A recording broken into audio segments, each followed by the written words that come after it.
Today, as part of our Business Spotlight program, I'm with Tony Carroll. He's the managing director of APC Packaging, and they're based in Dundalk, right in the middle of the M1 corridor between Dublin and Belfast. So over to you, Tony. What is it you do, and for how long you've been doing it? Well, I'm the MD of APC Packaging. Most people would know it as AP Controls. We just rebranded the name there recently in the last month or so. I'm still Okay. getting used to it myself. I'm Okay. still struggling with emails, but we've got there. And what do we do? So I've been in packaging more or less all my life since leaving school. I'm serving my time in the print industry to now running my own business. And yeah, there's about 40 years of actual experience there. And in 2004, took the plunge and set up AP. So it's been servicing me well since then, and we've grown from startup business in the spare bedroom of my house to over 3 million turnover today. Fantastic, fantastic. And the packaging, it's kind of a broad range, but who do you supply packaging to, or how does that work? Well, if I told you that, I'd have to shoot you because the likes of Smurfits or the likes are sitting out there waiting to challenge on all my customers. So we keep them kind of quiet, but we deal with a lot of the large. We go with the sectors. We, we do a lot of business in the pharmaceutical and medical sector. We do a lot of business in the high-end engineering sector also, and more or less since COVID, we've definitely focused on the e-commerce section. Okay, So okay, very great. Good. And you've been growing over that period of time. What do you attribute your growth to? growth is down to hard work and service. It's as simple as that. Okay, Listening to what the customer wants and delivering it on time, not the day before or the day after. That's our motto. okay, fantastic. Okay. And if you had to start from square one in business, what would you do differently? That's a very good question. Probably a lot of answers to it.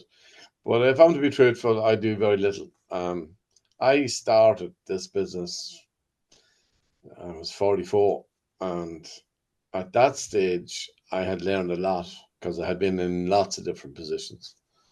Um, so when I started, I kind of knew exactly what I wanted, and quality control was part of it. So what would I do different?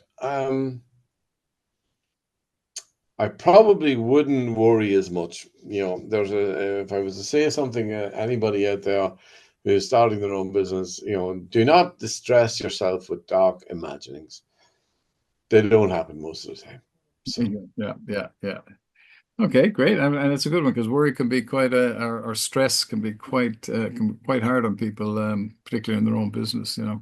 in the early days, Kevin, it doesn't matter what business you're in or what business you start, you will worry because it's your money and Yeah, it's your wages. And in the first couple of years, it's going to be difficult unless you're extremely lucky. right. But you just have to manage that. Okay, fantastic. And what have been your biggest learnings as an employer since you began in business? Biggest learning had to be when COVID hit. Okay. We had no debt, we had cash in the bank, and we were after filling the warehouse with stock. Mhm. So that meant when my staff approached me and said, "What's going to happen?" as if I would know what was going to happen when Leo came on and frightened the Jesus out of everybody. I said, "Look, if we don't get any orders for the next 12 months, we're all going to sail or sink together. We're going to pay your wages for the next 12 months, even if we don't get an order. And Hmm. after that, I can't tell you what's going to happen because we're all going down." Right. And you know something? A large American corporation rang me 2 nights later when I was at home and said, "What's my strategy?" So I picked up the emails and sent to my staff and said, "Here's my strategy. We have plenty of stock. You won't be let down. And we have plenty of cash in the bank. So there's no fear of us going under. Now, what's your strategy?" And he hung up. Okay. Okay. Yeah. And how do you balance? Yeah, yeah. Sorry, one of the things what's your biggest the biggest learning is as an employer in business. I mean, you mentioned there the COVID, but was there anything else? I mean, obviously you did get orders in that 12-month period. Yeah? That believe it or not, one month later, and there was no TWSS here. Everybody was we were getting people panic buying. It went the opposite way. Yeah. Anyone in the packaging industry will tell you we had a boom. You Wow. couldn't, you Yeah. could, it's so sad to see, you know, the local barman walking around by the river or the local hotelier or what, and they're all walking. I'm driving in at work stressed because we can't cope with the Yeah. demands from everybody. So, Yeah. what did I learn? I don't know what I learned from that. I don't know. I It just was, I just know it's always good to have cash and stock. yeah. Well, I couldn't agree with you more. Yeah. Yeah. Absolutely. And how do you balance your personal life with the demands of running a business? There's a good one. In the early days, I didn't balance it too well. In fact, I would say the business was me. I just worked day and night. But as you get older and smarter, employing good people is a good thing, and trusting them to do the job you're giving them is the next thing. Right. So if you employ the right people, trust them to do the job. Like it's a while now ago since I decided I was going to play golf every Thursday. I do. The Good man. customers still get looked after. And I suppose what keeps me grounded is I have five sons, one wife, and when you get home, you're just stupid old dad again. Yeah, I can relate to that one too. Yeah. Well, you mentioned about employees. What qualities do you look for in employees, and how do you foster a positive and productive work environment? Yeah, that's a long-winded question. What qualities do you look for employees? The first thing is, are they willing to work? Because there's a lot of people out there who don't want to work. Right. Uh, they want a job, but they don't want to work, and that is you really don't know that, especially if they're young and coming out of school. You don't know if they're going to work or not work. So I suppose intelligence is important to me. Okay. I don't necessarily mean academic accreditations. I do mean intelligence. I love people with natural intelligence. Hmm. Um, Simple things, just that would come natural to most people, but to some employees don't come natural at all. Um, so I suppose, yeah, integrity. We have a small workforce here, so intelligence and integrity, and I suppose energy. If I'm looking for somebody to employ, I do not want a yes person. I Hmm. just do not want them. I'd rather be challenged because most times I have to listen to them anyway, and they're usually right. Right. Okay. Okay. So good back and forth on what's the right thing to do in a particular point of time. Yeah.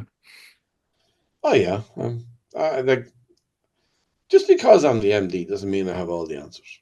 No, no, absolutely not. Yeah. Yeah. Okay.